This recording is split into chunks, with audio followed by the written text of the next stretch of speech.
And this is the eighth grade, right? No? Okay, this is the second grade, right? Yeah. Okay, right, yeah. You know, I'm old, so I get things a little bit mixed up every once in a while. And this morning we have the story of the gospel, the story of the transfiguration from St. Luke's gospel. And you know, we have to be mindful of the fact that there are two other versions of this from Matthew and Mark. So we have Matthew, Mark, and Luke. Luke is the present gospel. And then there's a fourth gospel. Which gospel did I omit? And I'm going to ask the second graders right here. Which one did I omit? Matthew, Mark, Luke, and what? You had it right, John. That's right. And you know, each of them had an agenda, a purpose. So when Matthew, Mark, and Luke all wrote their gospels, they had a purpose.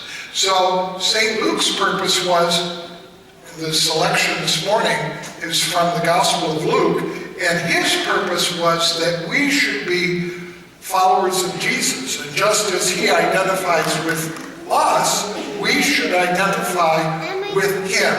Now, what do I mean identify? Be like, be followers? Is that kind of what I mean by it? What do you think, second grade? Was it kind of like it? Be identified, be followers of Jesus? Can you say yes? Okay, very good. Yes. You remember, I'm old, so I don't know anything. So whatever help I need, I'm going to ask you guys. Is that okay? Is that all right with you? Okay. Yeah, you can shake your heads like this, or you can shake your heads like that. Okay.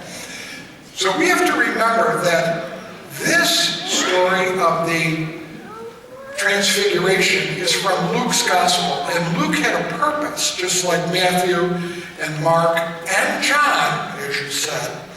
John had purposes for their Gospel. They had an agenda. And Luke's purpose was to make us more like Jesus, that we should follow him, we should identify with him, just as he is identifying with us. Now, I'm going to ask you guys a question. And of course, there's no right or wrong answer, so don't be afraid. Why do you think Jesus took Peter, James, and John, these other three guys, up on the mountain with him? What was Jesus going up there to do? Can anybody say? Yes. Do what? Now remember, we have to speak up because, you know, like some of these older people, we have a lot of stuff stuck in our ears. We don't hear. So, but that was the right answer. But go ahead, a little bit louder. To pray. Okay, so Jesus was going up there to pray. And since this is the season of Lent, should we be praying also? What do you think, guys? Yes. Okay. Yes, okay, I agree with you. We should be praying too, like Jesus. But do you think, now, he used to pray all the time, much more than Peter, James, and John. In fact, there are two different readers, two different commentators, two different guys who used to write on these Gospels. And they said that there are really two different reasons why God the Father spoke. The first was he wanted people to listen to Jesus. The second one was he wanted for St. Peter to be quiet. Why do you think he wanted Peter to be quiet? Any guesses? Peter was going on and on. You know, we should build 2 shrines here, 2 tents. And why do you think God the Father was trying to get Peter to stop talking? Why do you think? Any ideas? Yes? So he could, well, was he really kind of tired of St. Peter talking so much and not really knowing what he was talking about? Okay, but, you know, we pray like Jesus, and we pray every day, but often we have dark moments, and Jesus too probably had dark moments when he prayed. And so this moment of the transfiguration was a moment of insight and a moment of revelation.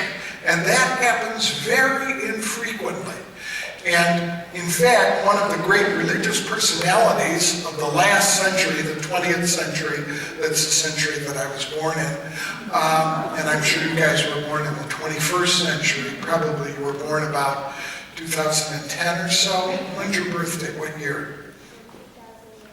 2011, okay, even more recently, okay.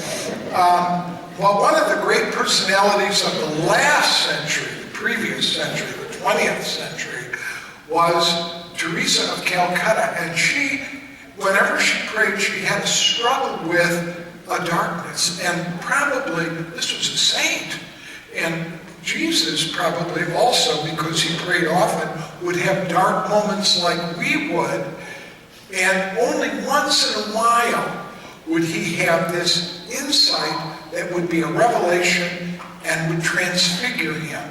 So is this something that happened occasionally? What do you think, guys? Remember, I'm old, I don't know. What do you think? Is this something that Jesus had occasionally? So he wasn't transfigured every day, was he? What do you think? No, he wasn't. That's right. He wasn't transfigured every day. But he prayed every day, and once in a while, like when he would take Peter, James, and John up on the mountain, he would have an insight and be changed by it, be transfigured, be a moment of revelation. And so we, as reading this gospel, this selection from St. Luke, we also desire to pray every day, and we shouldn't be discouraged by the fact that we are having a difficult time, because Jesus did too. And what Luke is trying to show is that just as we identify our followers of Jesus, so does he identify with us. And that's really the point of today's reading. So, thanks for the help, guys. And you're going to make your first communions this year, I guess. Okay, and Father Deerhammer is going to give you your first communions? Yeah, okay. Father Deerhammer is in Florida. He's supposed to be checking on his father, but what's he probably doing? Yes? He isn't. No, you're right. You're right. Okay, thank you. Please stand.